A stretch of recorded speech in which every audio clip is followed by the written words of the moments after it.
Welcome back. Film Studies, Shasta College lecture. Tonight we're going to be discussing a interesting genre of successful Hollywood films that came out in the early 1970s, and they referred to them as Blaxploitation. Now, the documentary you all saw, hopefully you all saw it and took the quiz, is no mention of these films are in that documentary, because that documentary was based on a best-selling book, and those are the films they covered. All essentially white filmmakers, all for the most part, all men. But when this was happening, black audiences in inner cities and elsewhere, but let's just say New York and Chicago, Detroit, LA, were not seeing themselves up on the screen. Yes, they were going to the movies. They were seeing all the stuff that all the white people were seeing, and they were popular. They loved The Godfather and Jaws and Taxi Driver and everything else. But where were people that they could relate to? And so a couple brave filmmakers got together. It wasn't a movement, it turned into a movement. And one of them was Marion Van Peebles, who directed kind of a revolutionary film, sweet back badass film. It's a long title. And it stars Mario, this Mario Sr., not Mario Jr., who's kind of gone on to be an action star of his own right. And it's about a guy who is, believe it or not, a sex performer, live sex performer, starring Mario. Now, I wonder why he cast himself in that. But he's pursued by the man. The white cops are after him for whatever reason, and he's on the run for most of the movies. And the movie is a political statement because the black man gets away, and that never happened before. Usually the black man in movies, most movies, he doesn't get away. And he gets caught or he gets shot by the man. Anyway, so, and all of a sudden, this movie came out, they made it for very little money and was independently produced. And people were lining up around the block to go see it. And what Hollywood noticed, that it just wasn't African American audiences that were lining up to see it. It was white people lining up to see it. Film students know a good film when they see it, and they're going to go bravely into the inner city theaters and sit down with their African American brothers and sisters, and they're going to watch a movie that they all dig. And it made a boatload of money. And of course, when a film makes money, Hollywood perks up because they're a money machine, and that's what they're about. They're not out to make a good statement. It's like the classic response to old Hollywood moguls. Don't make a message movie. If you want to send a message, call Western Union. Now, for those millennials who don't know what Western Union means, it was a way of getting a message to somebody in the old days, besides a telephone call. Now, of course, you would just get on social network. But at one time, Western Union was the social network. Anyway, that's what that joke refers to, folks. So a bunch of films came out during this era, and they made stars of a lot of African American actors that were essentially unknown at the time.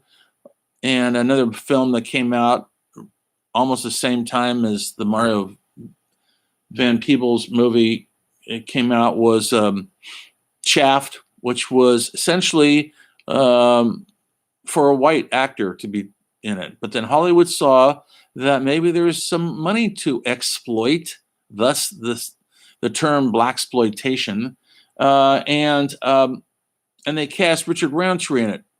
And essentially, and they hired a black director, still photographer, who was Parks, and he directed several really excellent movies in the 70s, Gordon Parks, and he was an old hipster from another generation, but he was cool and hip, and he understood what possibly the black audience might want to see.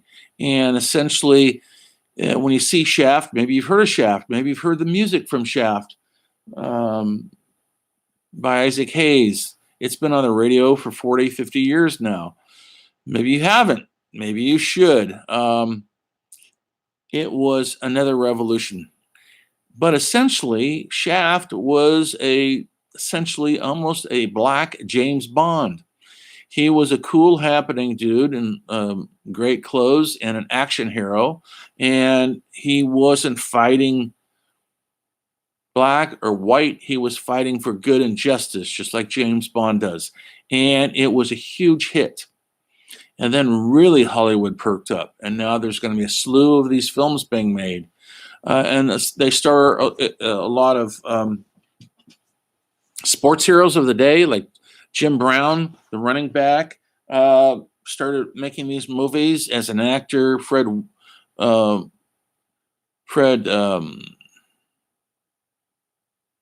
Willard, and he was a famous running back. Why do I think I have his last name wrong? That's horrible. But I think it's Fred Willard. And he became a huge sex symbol. And then there were some great movies. And some of these movies, they're all not great, but they're very, very well worth seeking them out. In fact, I'm going to give you a list. If you pay attention, I will, on this list, if you want to do an extra credit paper for 5 points only, sorry guys, watch one of these movies and give me your critique on it. I'll make the list here available, and then I'll post the list on the assignments for extra credit. You'll see it. These films are all out there. They're readily available. I don't want you to pay for them, but if you don't have some of these outlets, you might have to pay for it, or don't do it. Some of these I think you can see free online, but I do want everybody in the class, if you may, I do want you to watch a documentary which covers the entire genre of this really quite a phenomenon. It didn't last long, 5 or 6 years at the most. And it's called Badass with many S's, ASSSS, Blaxploitation documentary. It's about 55 minutes long. And the only pale face you'll see in it is Quentin Tarantino, and he's acting as black as he can be, like he belongs into this club. But they put the white expert in there to show that these black films were appealing to not just a black audience, but to a white audience, especially college age audiences who went to these films. And in the documentary, you'll see some really good examples of these films. And I highly recommend you watch some of these if you want, or watch their clips. If we're in a class right now, I'd be showing you some clips from these films, but they're in the documentary. You'll see it. And some of them are really very, very well done, engaging, as good as cinema gets. And this was independent Hollywood. Hollywood was financing these things, but it was for a black audience, but they had a large white audience following that were looking for something that wasn't so pat and easy. And like in the documentary said, one of the spokes guys, Elvis Mitchell, who's really a really good critic. He used to work for the LA Times. I don't know where he works now. As a critic for television and for films. Like he said, the white films at this time, and he saw them all in another documentary we'll watch that you had your quiz on, The Godfather and Easy Rider and Five Easy Pieces and all these, and Taxi Driver. They were great films, but they're all kind of bummer films. They weren't like happy ending films. It was white angst. Living, it's the mafia, or it's lone psychotic gunman, or it's just loners, period, or an Easy Rider, bikers, hippie bikers who who get murdered at the end. It wasn't like happy ending movies. And so these Blaxploitation movies had actually more of a positive ending. Like there was hope in these endings, and that was greatly appealing. And there was some people that you'll see in the documentary.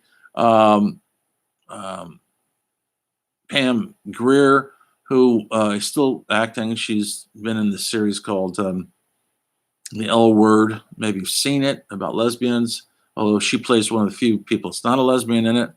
But she's been around, and she started in these films. And she was sexy and smart. And yes, she takes her clothes off a lot. And that helped help the white audience dig it more. And she knows that, but she said she took on every project like she was doing Shakespeare. She didn't take it as exploitation or some simplistic melodrama. She took it as seriously as you would Macbeth or Hamlet. And I think that's really important. So this was an avenue for Black artists to thrive for a while. And there was money being made. They were a subgenre from the Hollywood picture that was coming out at the time that you saw in the documentary, and then I made you take a quiz about. And it's something that we really haven't recaptured since.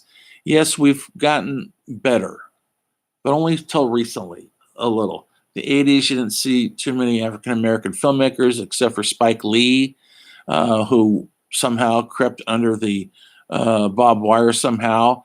And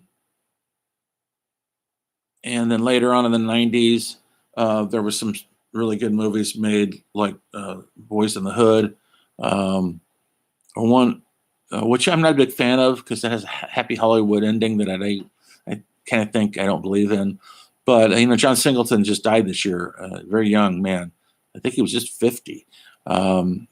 He had some kidney disease or something. He made some really, really good films that came out of UCLA, I think, film school. Could have been USC. You'd have to Google him, research him. But a film that came out in the early 90s called A Menace to Society is really one of the best gang movies ever made. And it's more real to me than Boys in the Hood, which has still got kind of a Hollywood fantasy about it. Like, Black people could improve themselves if they just get to college. Whereas Menace to Society, that's not going to happen. And don't confuse it with the Wayland brothers satires. They made a satire. I don't know what it's called. It's funnier in hell, but it's not the Menace to Society. It's got a similar title. You'd have to see it. Watch them all. Watch all these films. I recommend them all. You won't waste your time. They have a lot of action, and the people doing the soundtrack to these albums. This is albums, I should say. The movies in the 90s. Are the cutting edge rap artists of the day that defined, hip hop music, essentially. And it was scary to white people, but it wasn't so scary to the African American audience because they saw something they could actually relate to. They saw something they see every day outside their window. It depends on the community you live in, of course. Anyway, and then now we have some Black filmmakers getting their say, but for example,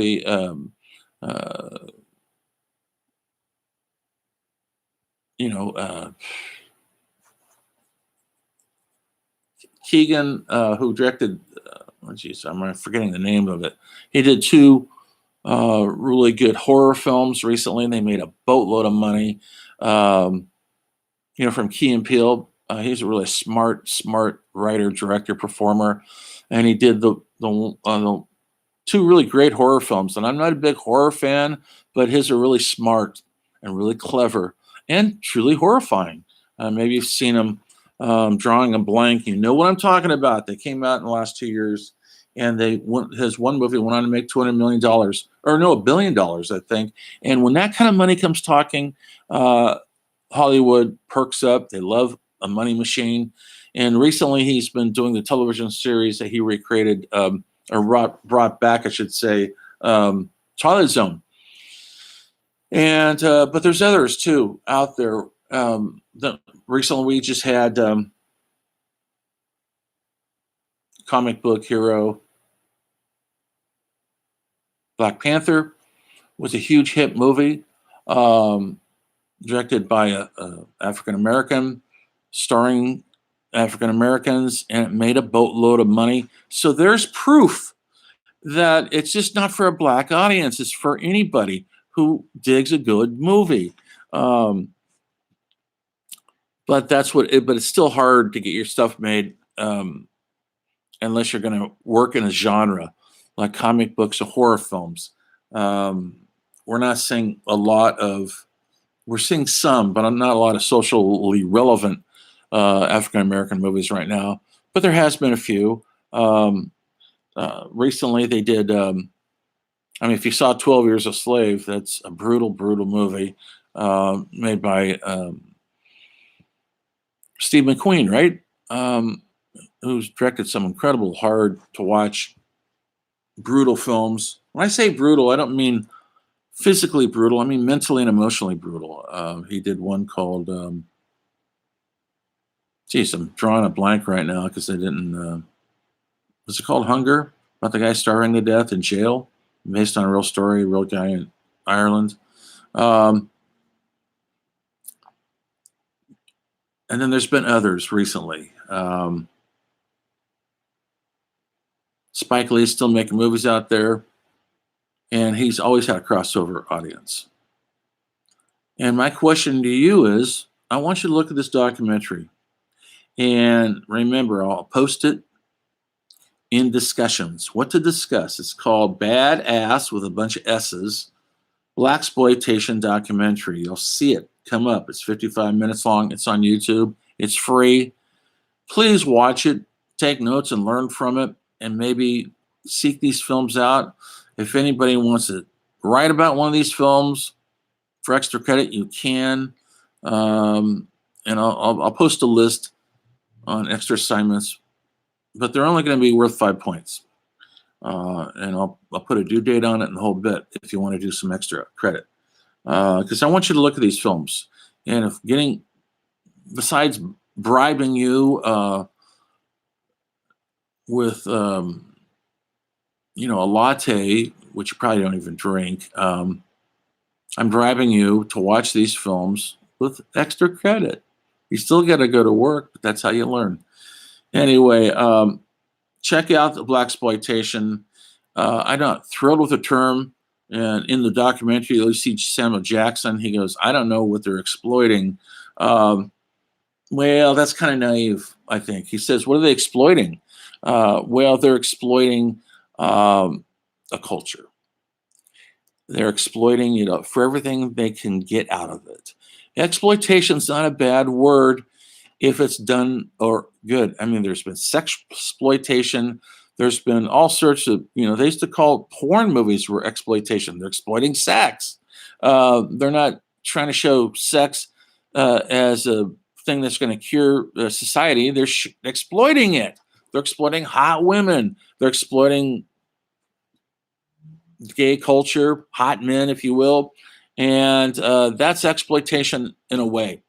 So I don't like the term like that. I'd rather have it just be, why does it have to be exploitation? Why can't it just be a film?